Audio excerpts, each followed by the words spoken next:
There you go, it's recording.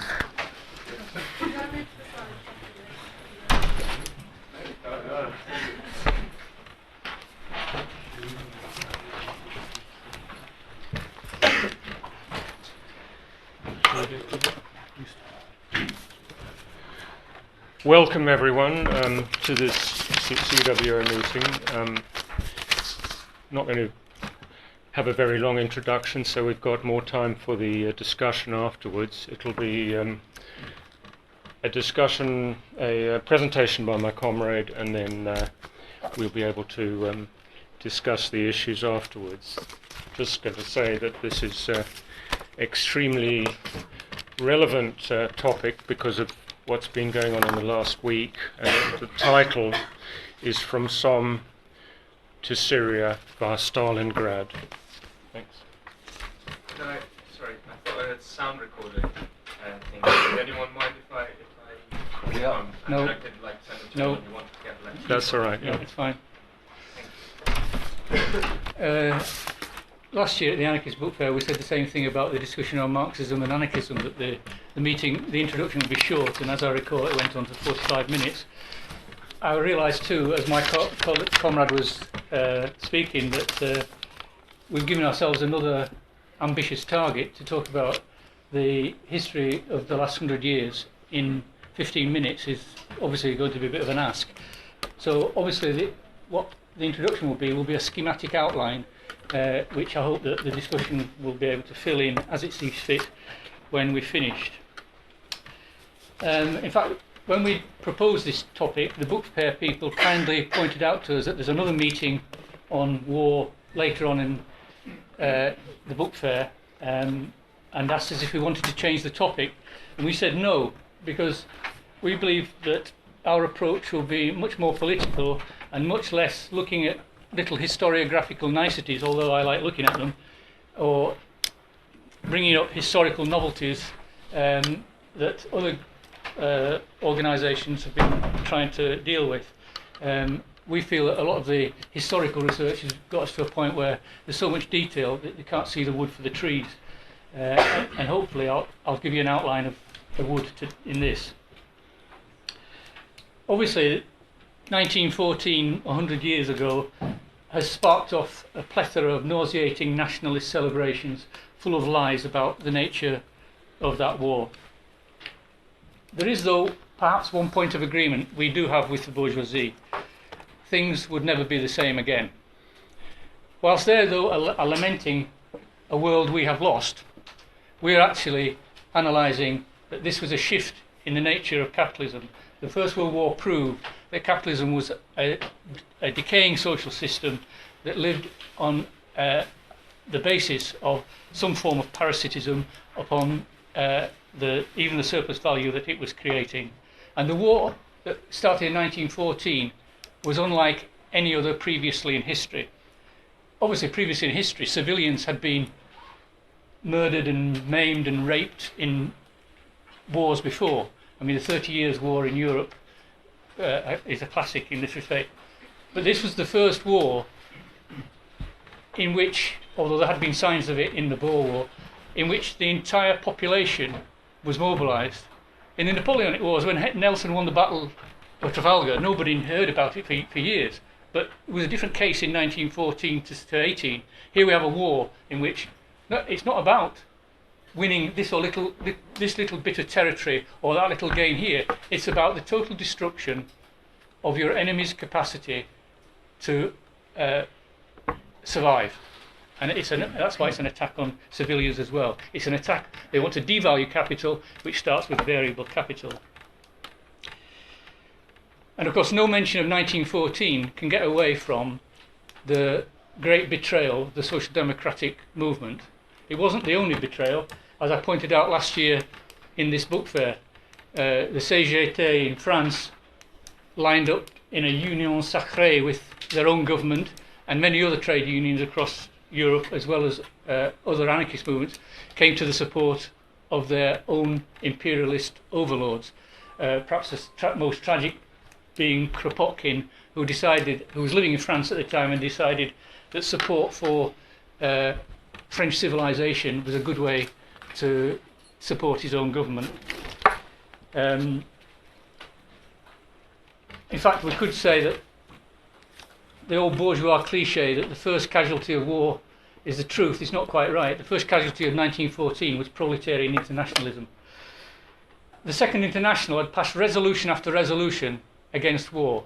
There were vapid resolutions, and the left wing of social democracy were quite aware of this, but they weren't aware of just how much social democracy had become integrated into the capitalist system. The German party, 1 million members, I can't remember how many million votes, but it was the biggest party in the world at the time, went over to the capitalist class after one little talk with the Chancellor Bethmann Hollweg a month before the war broke, a week before the war broke out, saying they would agree to vote war credits for the Kaiser. And even despite the fact that there were demonstrations against the war right up to 2 days before, if in Britain there was one, 2 days before Britain actually declared war, despite all this opposition, it evaporated once the war had been declared. And it evaporated because of the problem of the lack of leadership of the Social Democratic Party for standing up for proletarian autonomy, proletarian internationalism.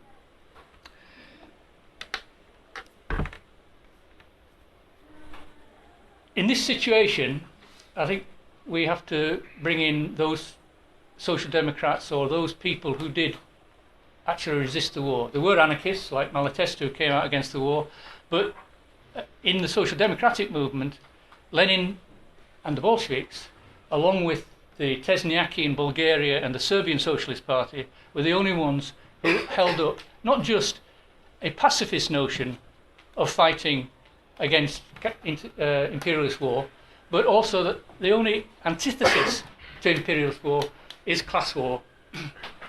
And this was what Lenin actually said from the beginning, and people laughed. It was derided, and it was said that he was really out of touch in all of this. And obviously, it did look as though they were out of touch. There was no anti-war movement at first. Workers went off to shoot each other quite cheerfully, thinking they'd be home by Christmas and thinking it was like going to be a bit of get away from the boredom of capitalism for a few months. And it turned out to be a totally different war. And the privations of the war, not just on the soldiers, but also on the civilians, were eventually to lead to the working class response. And here again, you've got to say that there was a political injection from communists and socialists into that movement. In February 1917, when the women workers went on strike in Petrograd and dragged out the male workers to follow them, their slogan was not just bread, but down with the war, which was exactly the name of a leaflet that the Bolsheviks had given out a few days prior to it. And this is why, by the one thing, even if you disagree with everything else about Bolshevism, the fact that they were prepared to fight on the war issue was what made them become the vehicle that the Russian working class turned into the revolutionary party that took over in October 1917. And it took over not with the perspective of revolution in Russia. They knew that was a fantasy. They took over with the perspective of a world revolution. And they did launch a world revolution. They did launch a revolutionary wave. I won't go into the details here, obviously, because we haven't got time. But one by one, after 1917, in the various Allied countries, we saw resistance in the form of strikes, riots, demonstrations, until by 1918 there were already people out on the streets demanding an end to the war. And of course everybody knows that after the Germans had run out of steam in the summer of 1918, Ludendorff told the Kaiser, "Sire, we have lost the war," but they tried to keep on going. And it was finally only ended when the Kiel and Wilhelmshaven sailors were sent out to, supposedly told to go and make a suicidal mission against the British fleet, that they said, "No, we're not doing it," revolted, fraternized with the people in the towns, and within a few weeks there were 100 workers' councils on the Soviet model across Germany. And this was the beginning, this was an extension of a revolutionary wave that, had it succeeded, would have transformed the world. It failed, and as a result, of course, it paved the way for one of the biggest defeats of the working class in history. Obviously, the defeat took two forms. It took a physical form, where the workers were actually defeated by the growth of, say, fascism in Italy, or other things like, or in Russia, where socialism in one country came to put an end to any lingering hopes that the revolution might have taken place. And this, in fact, was the worst bit of the counter-revolution, that a party which the working class had created to make world revolution, when that world revolution did not happen, became the agents of the counter-revolution and the management of a new regime in what was the Soviet Union, which to this day has been one of the greatest barriers to achieving a greater class consciousness amongst the working class. The idea that Stalinism is communism is an idea that's very difficult for us to bury, even today.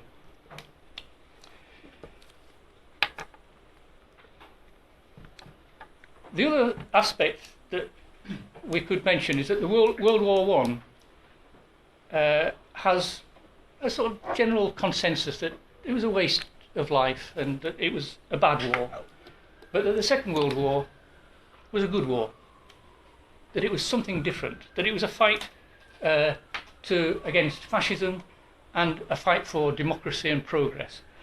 And I think this is today the biggest and most dangerous lie of our time. The People's War of the Second World War, as it was called by many historians, had for its alibi anti-fascism. But anti-fascism was an imperialist ideology dreamed up by the Stalinists in order to get an alliance with the Western democracies. Manipulated by it were the working class, who were dragged into popular fronts, who thought that this was the way that they would be able to advance their cause. All they were doing, though, was taking part in an inter-imperialist piece of rivalry. An illustration of this comes perfectly with the Nazi-Soviet pact. If anti-fascism was really the progressive cause that it was supposed to be, how come is it that the communist parties were suddenly told in August 1939 that actually anti-fascism was no longer to be mentioned, and that we now had to campaign against the democracies, and this was one of the consequences of the Hitler-Stalin pact. It also had its consequences in Spain. In Spain, there was a genuine social revolution in July 1936. This genuine social revolution, led by the CNT and by the anarchists in principle, was drowned by the anarchist leaders, who, instead of pressing on with that social revolution, said, oh, we must all unite in the anti-fascist front. So they went to Madrid. First they agreed to go into the Barcelona government of Luis Companys, and then they went into the government in Madrid in November 1936. The revolutionary aspect of it was dead, and it died on the altar of anti-fascism. Which brings us very rapidly to today. Because today we see people repeating the mistakes of the past. And as some historian, an American historian, Santayana, said, those who don't learn from the past are doomed to repeat its errors. And this is what we're seeing in the Ukraine, in Iraq, and on the borders of Turkey and Syria, with people constantly calling upon us to join in this or that cause, to fight for this or that national identity, because this or that national identity is more progressive than the other one, that this or that national identity is somehow anti-fascist. I don't know how you tell who's anti-fascist in the Ukraine, they all look fascist to me. These are the kind of special pleading that people are going in for to justify what the left have always done. I mean, Trotskyists have always said, we support the lesser evil. So they've supported capitalist regimes, nasty regimes throughout history. They've supported ayatollahs. This shouldn't, though, affect revolutionary internationalists. Revolutionary internationalists, our aim is to fight nationalism in all its guises, in all its ideologies. I know that there's an emotional appeal when people are dying and fighting, that perhaps we should give them some support. But you have to ask the big question. what are they dying and fighting for? And they are not dying and fighting for proletarian internationalism. They are dying and fighting for various nationalist schemes which are the children of imperialism. And this is, I think, one of the things that is so appalling about what's happening in Kobane and in the Ukraine, is that we've seen people who we thought would have been internationalists taking the road towards nationalism and justification of this or that national liberation cause. We are long beyond that. The only cause we have is the independent, autonomous fight of the working class. And our only message is that we have no war but the class war. And as the Richmond conscientious objectors who were banged up in Richmond Castle wrote in their graffiti on the war, the only war worth fighting is the class war.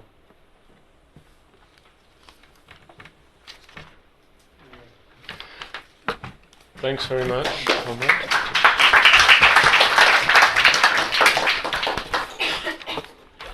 18 minutes, not bad. Now we take contributions from the floor.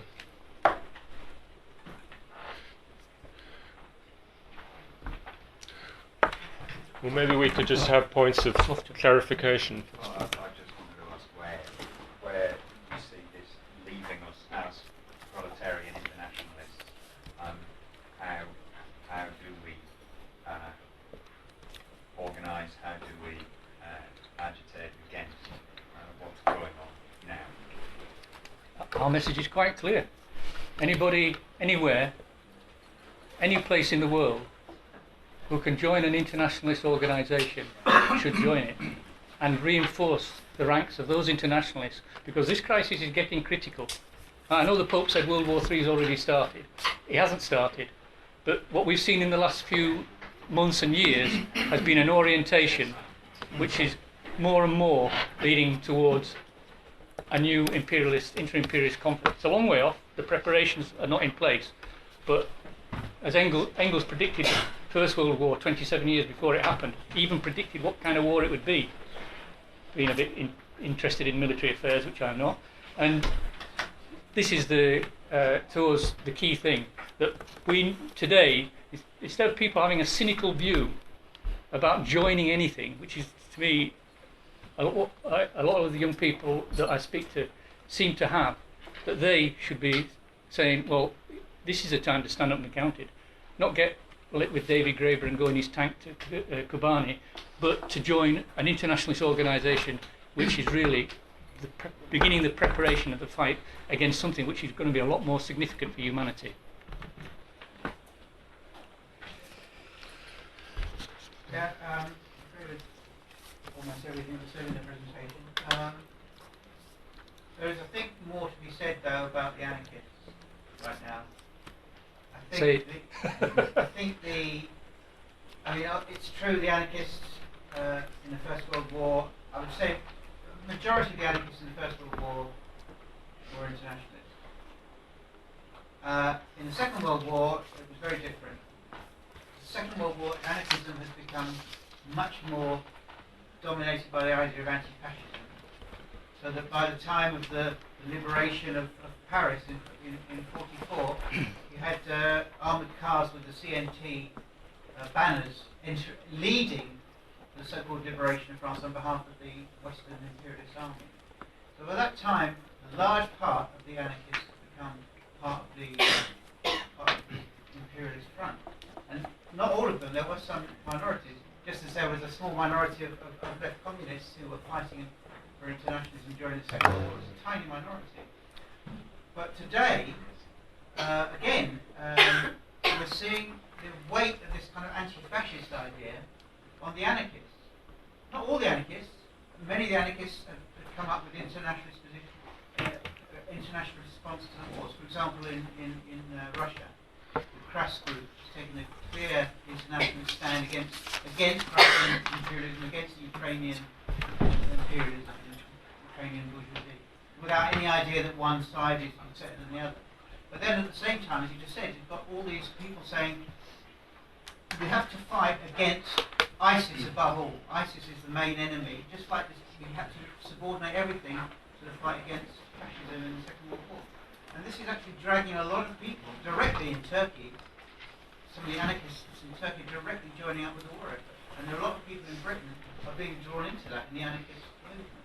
So there's a big, to get an internationalist movement going, there's a big, if you like, combat at the theoretical level, the historical level, to try to argue against these ideas, which are very persuasive when people are emotionally upset by what's going on.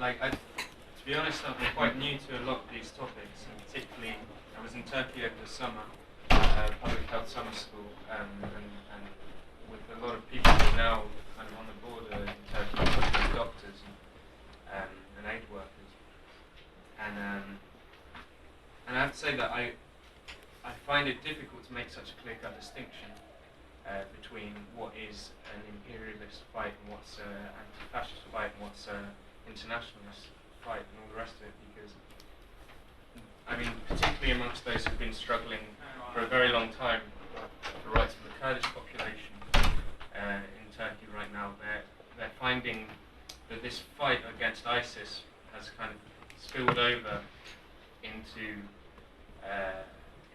their fight, and suddenly there's enormous kind of international support and a public spotlight on something that was previously completely disregarded in Turkey in terms of the Kurdish struggle. And I would find it difficult to just split them up so easily and say, here it is. Like, I know a lot of the Kurdish people that I spoke to have, from what I can understand about it, quite an international perspective already, and they were talking to us. Some of them I'd met previously in Spain, and during the kind of movements there, that they're looking around, they're very busy trying to make international connections and all the rest of it, and they're aware of class conflict. So, I mean, I kind of want to challenge you on that, is basically what I'm saying. Challenge accepted.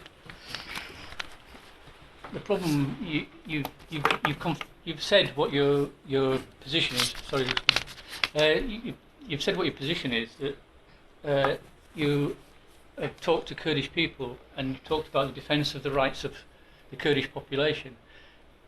The defence of the rights of the Kurdish population is a slogan.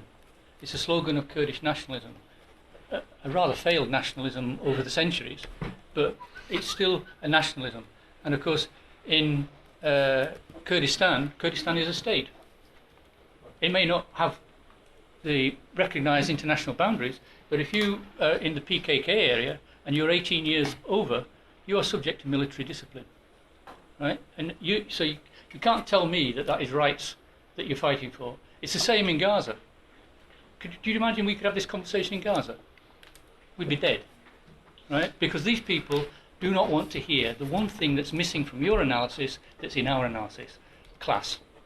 And our class interests are totally opposed to all the bourgeoisies in all the places that you think are supposedly fighting for some progressive cause. There is nothing progressive about any of it. The days of national liberation are long since past. All we have got are various imperialist imperatives that are being manipulated into different scenarios. And when you say that they're trying to make international links, that's not enough. You have to make internationalist links, because that's what the ideology of the proletariat has to be today. You mentioned at the beginning about the destruction of capital, you know, in World War I and so on. And this seems, and I'd like to ask where you think that's going, because this seems to be the way they're operating these days. They're smashing places up, and then these handful of 100 billionaires out the world and throughout the world are making loads of money out of it and all the rest of it. And it looks like it's going back to feudal days, in the sense of the sort of bishops' palaces with you and me outside and just scuffing around, barely surviving, and these people getting, you know, richer and richer, and aiming to isolate everybody. Can I ask you how you think it's going? we argue that capitalism survived in the 19th century its crisis by the cycle which led to a devaluation of capital, and then it then started again from the devalued capital. But what we argue is that by the time of the First World War, by the 20th century, the massive constant capital values were so great that the cycle which had worked in the 19th century no longer worked, and the wars which we've had in this century have been the equivalent of the cycle in the last century, and they've worked to devalue capital. And the wars devalue capital not by simply destroying it, but by not replacing it. For example, in the Second World War, the US, all accumulation stopped, and although the US wasn't smashed up by the Japanese in the war, the accumulation of capital stopped because production all went into waste during the war. So what we argue is these wars serve a purpose for capitalism, because the constant capital is devalued and then the rate of profit goes up after the war. And obviously this can only happen in global war because competition is suspended globally during the war. So this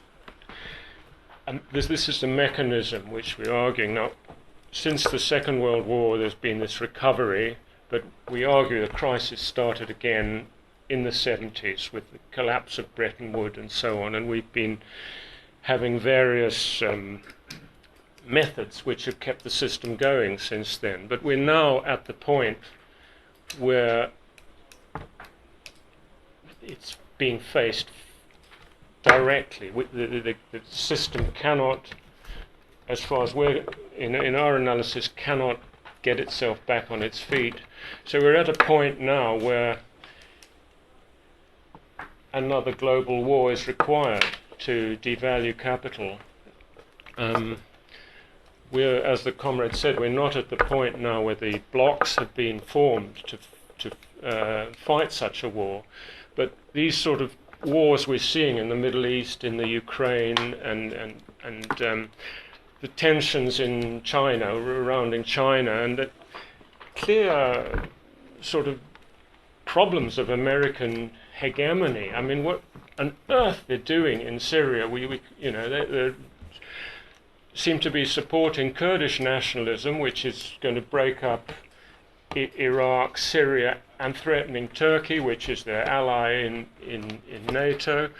The Saudis have been supporting ISIS. I mean, it's just a complete mess. And why anyone would want to dip their feet into that, we cannot imagine. But we see that the blocs are not ready for a war yet, but it's coming, and the situation of a rising imperialist power and the collapsing US is analogous to before the First World War.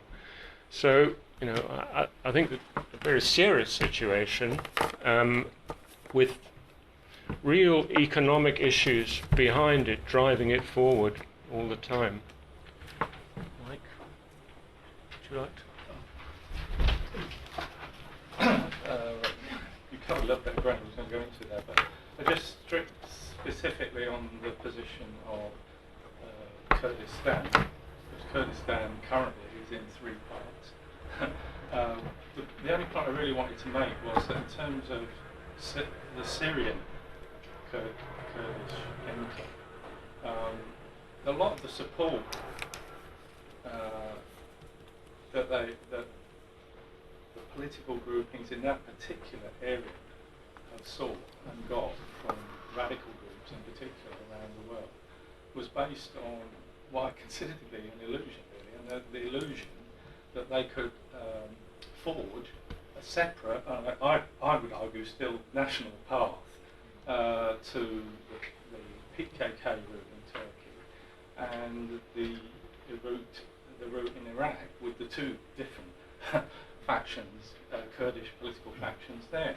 But I mean, what's seems to have been clear is that each of those Kurdish factions, if you like, has shown that could only survive or by forming some kind of compromise and alliance with one or other of the local and the global imperialist forces. And that's exactly what has happened in Iraq. And they've got a situation where first they get an element of autonomy and potentially, in the context of the current crisis, even a form of independence for their particular group. There's a big conflict between the groups, openly expressed between those in Syrian Kurdistan and Iraqi Kurdistan, and for obvious reasons. But surely, if anything, what is happening now in the war between ISIS and the Kurdish forces in Syria is illustrative of the fact that there wasn't any other alternative route. Because even to the extent of a possible defence of that last remaining bit of the enclave in Syria against ISIS, they've had to rely on a call for arms from Turkey, which they're not going to get, or from Kurdish supply there, and on bombing from specifically the American forces. All I'm saying is that everything that there is an illustration of what the comrade said in a way, is that there is no independent route even to autonomy, let alone, for these areas, let alone like a genuine bourgeois, modern liberal independence, without that alliance, that compromise. There is no other route, and I think that was the fault. And the other thing I would say is that in terms of ideology, it does come back a little bit to the whole democracy and anti-fashion thing, because in the absence of other routes for that particular Kurdish group, there was. I mean, quite genuinely, a more democratic, a more secular, not non-secular sort of route, because that is the only route they could take at the time. But at the end of the day, what we've seen historically in every area is, democracy and fascism, if you like, put it at its crudest. And there are, I'm not saying I don't even argue whether ISIS is fascist. Probably not. It's got its own route. It's got its own ideology, which we could talk about. But democracy and dictatorship, if you like, and various secularism and theocracy, they go through phases. You know what I mean? One is not a permanent defence against the other. Democracy is not a permanent defence against fascism. Democracy, allowed fascism. Not just in the context that the comrade said of one, one grouping, but it was handed over. If you look at the actual history of what happened, especially in Italy, but also in Germany, it's at a certain point in the context of the conflict, fascism gave way to democracy again. It wasn't just a military issue. It happened in terms of the internal politics as well. These are successions of democracy, dictatorship. It is no guarantee of a way forward for real human liberation. And I think that's the mistake a lot of people made about what's happening in Syria. That's all. By the way, there's nothing wrong with some revolutionary told me that something else once.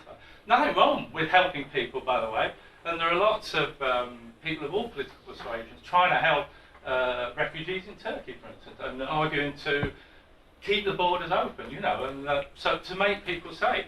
And you call it humanitarian, but communists are, from my point of view, humanitarians in that sense.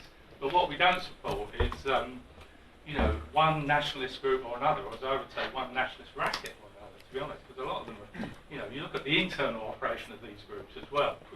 Scary stuff, a lot of it.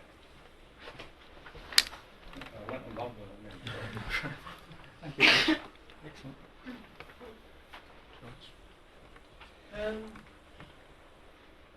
think one thing that's hitting me is that what we're saying, we haven't really said, is that there's nothing in between a world communist revolution and basically this capitalist system somehow or other carrying on, albeit at the present stage on the basis of it encroaching barbarism, because it's in crisis, and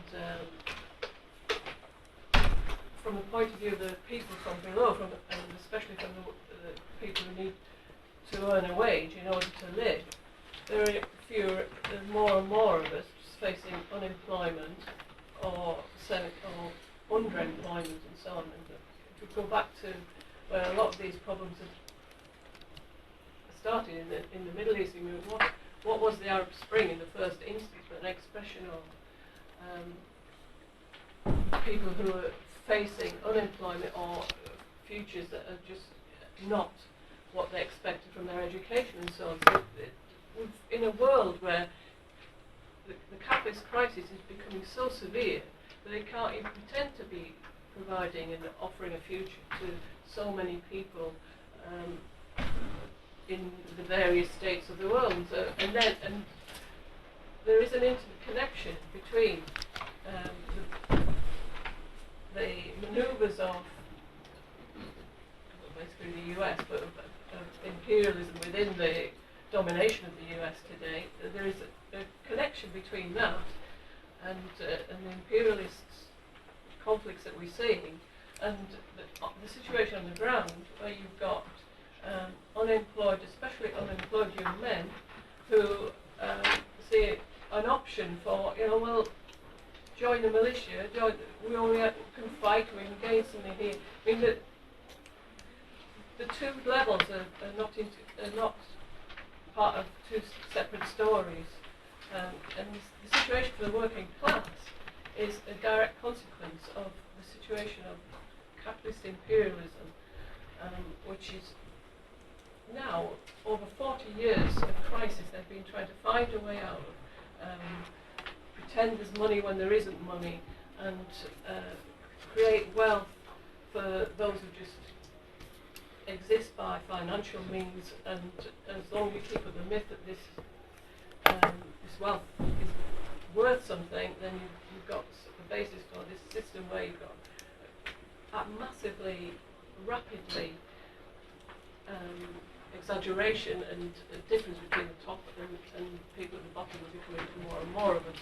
So you have got a potential revolutionary situation, and if the revolution has to be against capitalism, then it must be, to my mind, by definition, a communist revolution, a world communist revolution, in the real meaning of the word. I mean, nothing to do with state capitalism, Stalinism, and so on. And it's not a kind of big dream. When we have to have something a smaller dream in between, or a smaller aim in between as possible. It's the more people accept that the only realistic and practical answer is world communist movement, then the more this is actually will face capitalism as this is the real alternative and the real enemy and the real fighters, but it will be at least an honest clash of classes, of capitalism versus communism, not a struggle for ethnic separatism or religious freedom of one group against another, so as a direct, honest confrontation of people who have to work for a wage, who want to abolish wage slavery, and the only way they can do that is by getting rid of capitalism, the capitalists and their money system, by another way of organising society, which has to be without borders, without states, without parliament, not by means of a democracy where people are just elect somebody to represent them every 4 or 5 years, direct proletarian democracy, all the things that we know which are lessons from the past that have to be incorporated into a concrete programme for now, that can be, if we've got the vision to do it, because the situation demands it. And it's about war. It's the situation that's leading us to a barbaric world war, or all to a completely different world community. Yes, I just wanted to make a point about anti-fascism, because this is, comrades have already said, it is still very powerful in justification today, very, very powerful. As the presentation said, I mean, the First World War, on the whole, has been now accepted as an unjustified waste of lives, although significantly in the recent sort of campaigns around the commemoration of 1914, there's actually been quite a lively debate, if you like, between different historians, some of whom, Michael Gove, if you can call him a historian, are trying to argue that the First World War was indeed a good war, that it was justified broadly in some sort of terms of an anti-fascist struggle because the enemy was Prussian militarism, which doesn't quite square with the fact that Britain was allied with the Tsar of Russia, who's not a noted Democrat. I mean, that's a semi-serious point, but I mean, there's no doubt that was the First World War. With the Second World War, I've no doubt we're going to get a really big ideological campaign around that next year with the 70th anniversary of 45. There is, as the comrades have said, a sort of general consensus that the Second World War was indeed a good war because somehow the evils of Nazism, which are absolutely undoubted, the evils of Nazism were the greater enemy that had to be defeated. And the point is that anti-fascism today is still a very potent pretext for imperialist intervention. And to mention another name, Tony Blair actually quite explicitly referred to 1939 as a justification for Anglo-American imperialist intervention in Iraq, trying to claim that somehow the Allies, the Western democracies, decided in 1939 that Hitler had to be stopped because he was fascist and because the Jews had to be saved. Of course, nothing could be further than the truth. That was not the reason that the Allies gave for going to war, even at the time. And the fact is that the Second World War was essentially it was a struggle between rival empires about who would get the spoils. The first point to make about fascism is that it was the product of the defeat of the working class. So yes, it was a form of barbarism, unparalleled barbarism, but that barbarism was the product of the defeat of the working class, a defeat in the 20s and the 30s at the hands of the left, of the social democrats, of trade union leaders, and it was only when democracy had done its job of defeating and derailing and diverting and isolating the struggles of the working class that in Germany Hitler was able to come to power and finish off the job that the Democrats had started. So the one powerful point I think we have to make today is that the evils of fascism were a product of the defeat of the working class, and that defeat was at the hands primarily of the left of capital. And it was only when the working class was defeated that the bourgeoisie, the ruling class, and the major empires was able to go to war. But as I say, I think it's worth emphasising this point because I think undoubtedly anti-fascism is still, in the broadest sense, the idea that there is a greater evil and a lesser evil, and it's sometimes necessary to defend in some critical, however critical way, the lesser evil against the greater evil. That is still also a very powerful and potent mystification which, as comrades have already said, has to be combated with a very clear and often very unpopular argument for internationalism today.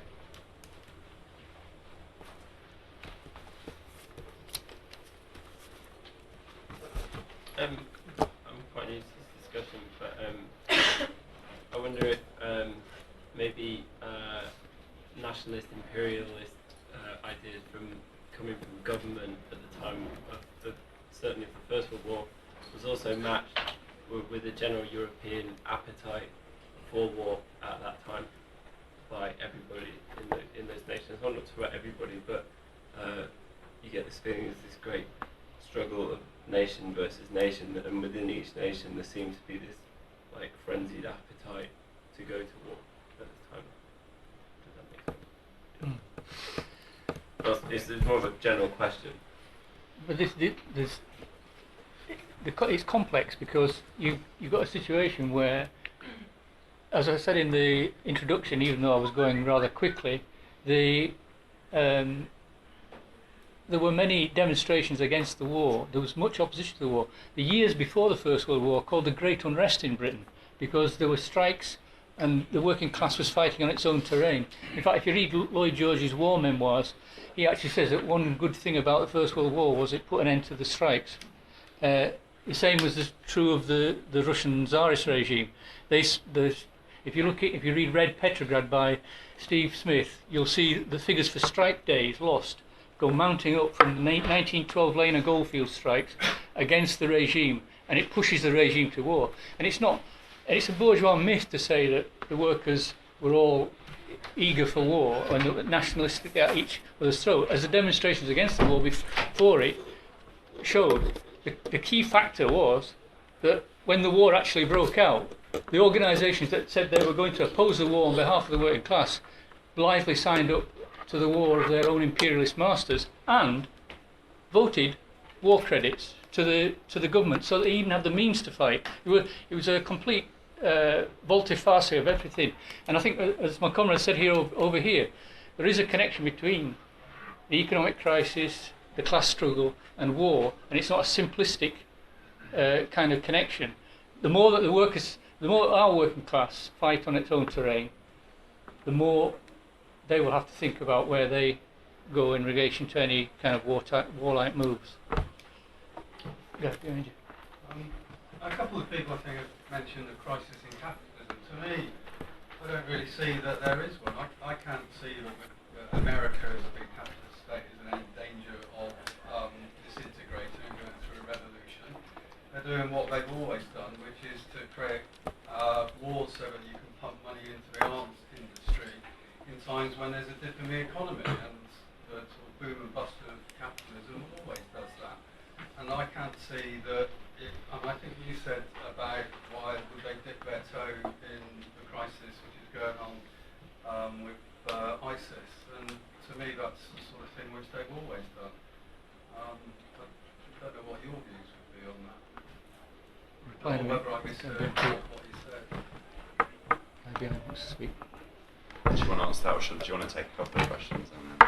Okay. So I just wanted to share a reflection and a question, which is that I came to the session because of having Syria in the title, and I'm not an anarchist, but I'm interested, I guess, in anarchism as a practice and as tactics in different contexts. I work for a humanitarian organisation, which is one of the ones supporting Syrian civil society working cross-border from Turkey, as well as Syrian refugees and other affected populations in the neighbouring countries. And one sort of reflection or suggestion would be that there are still some organisations, networks of Syrian civil society who are trying to work across the conflict divides and are trying to maintain their independence from different political actors, including sort of Syrian National Council and various variants of that, and also on the regime side. So one of them, for example, I could name, they're not actually a partner of my organisation, Madani, M-A-D-A-N-I. If people in this room came because they're interested to support activists that are trying to resist violence and state violence or violence by different political groups, then that would be one group that you could check out. But in fact, on their website, they talk about sort of democratic transition. There's lots of things that, if you're a dogmatist or if you're primarily interested in just having conceptual ideological discussions, then you'll be turned off by them. But they're actually risking their lives and supporting activists across the country that are trying to work in a way that's critical of state violence from all sides. And there are other groups like them. My question was, inside Syria, the Ba'athist Party obviously at one point embodied some of the ideals that people who are left-wing, such as myself and I guess yourselves, would endorse or promote around broadly kind of socialist or left-wing. And of course, that is now Assad. And then what we've seen is like the Muslim Brotherhood regionally and Syrian diaspora playing a large role in the they played a large role in the uprising and in what the West likes to call the moderate opposition. Put that in inverted commas. I'm just wondering, like, where is the discussion between anarchists or whatever different political groups there are here and Muslim Brotherhood, Ikhwan, or other Islamist networks? Because obviously their support base, it's well documented. It's in the poorer stratas of the Syrian society and across the Middle East region and elsewhere. And their, the story they can tell is more appealing currently than the story that you're putting out there around communism or other revolutionary concepts. So where is the conversation? Is there one? No.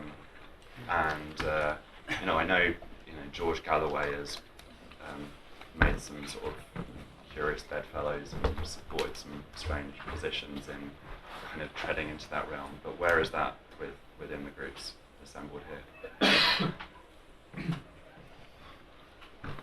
I think there's a difference between giving humanitarian help. I mean, like when thugs come and try and beat people up in the street, you go and help them. But it's a political question we're discussing here. I mean, the networks that I mentioned are both, politically active and are challenging, the politics of the violence. If politically active means talking to the Muslim Brotherhood, then they're not in the same. They're not on the same ball game as we are. And Marx and Engels didn't support any side in any war. When you talk about how they saw war as something which might lead to a potential social change, to a revolutionary change, and that was how they evaluated different wars. Now you're trying to get us to say, oh yes, well we should go down this road and negotiate with people who have got an agenda which is a national agenda and intending to reinforce some nation state. There is no dialogue for us with these people, right? Nick. You have to be the last. I speak for the International Communist Current, and I want to support the presentation, and in particular the understanding that nationalism today is completely against the working class, not just against the working class, but is in fact deadly for the whole of the world population. And I think it's important. Last week, I'm an ex-postman, and I met the local postie who knows me. And they said, what's happening in the world? It seems to be going mad, and it's true that everything seems to be going mad, which really shows that the whole question of what's happening in the Middle East penetrates to the working class. And what actually penetrates to the working class is this whole idea that you have to support the lesser evil. And we can understand this is a genuine response, because the thousands and thousands of people are being killed, particularly in Syria, and people are being hospitalized. And we can understand this a bit. But what's also attached to it is this campaign. And I really must emphasize, comrades, that with the Arab Spring, etc., one of the comrades was talking about Blair and the way that he prosecuted the war in Iraq. It was all for democracy. And this is the consequence. What we're actually seeing now is the consequences of that campaign, the destabilization in the Middle East. And it's because you have to support the democratic perspective, and it's really demobilized, ideologically demobilized the working class. And this is important. They did this in '36 in Spain as well with anti-fascism. And then you had to support the lesser evil of the Spanish Republic, which led thousands of Spanish proletarians to the death.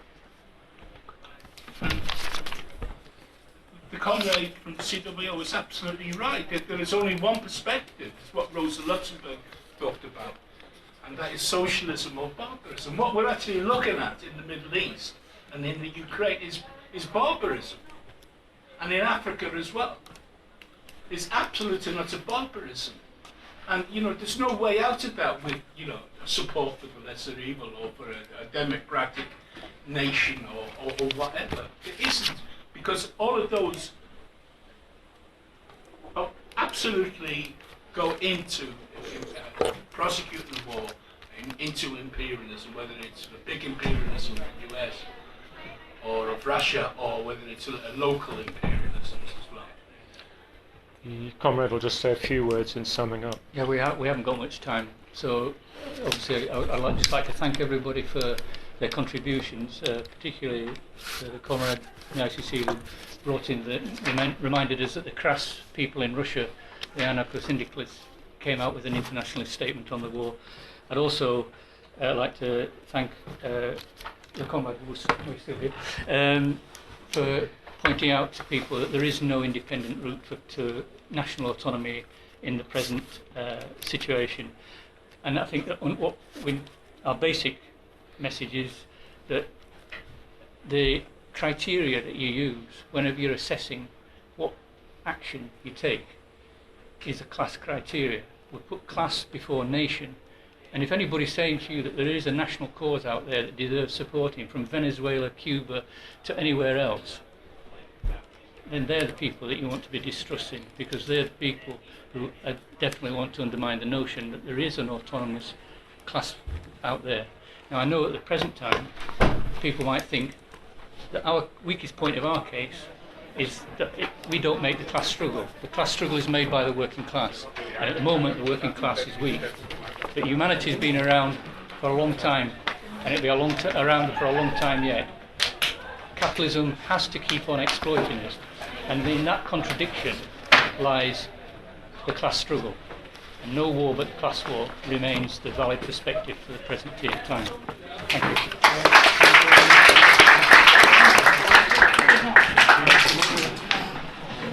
Sorry I didn't answer you.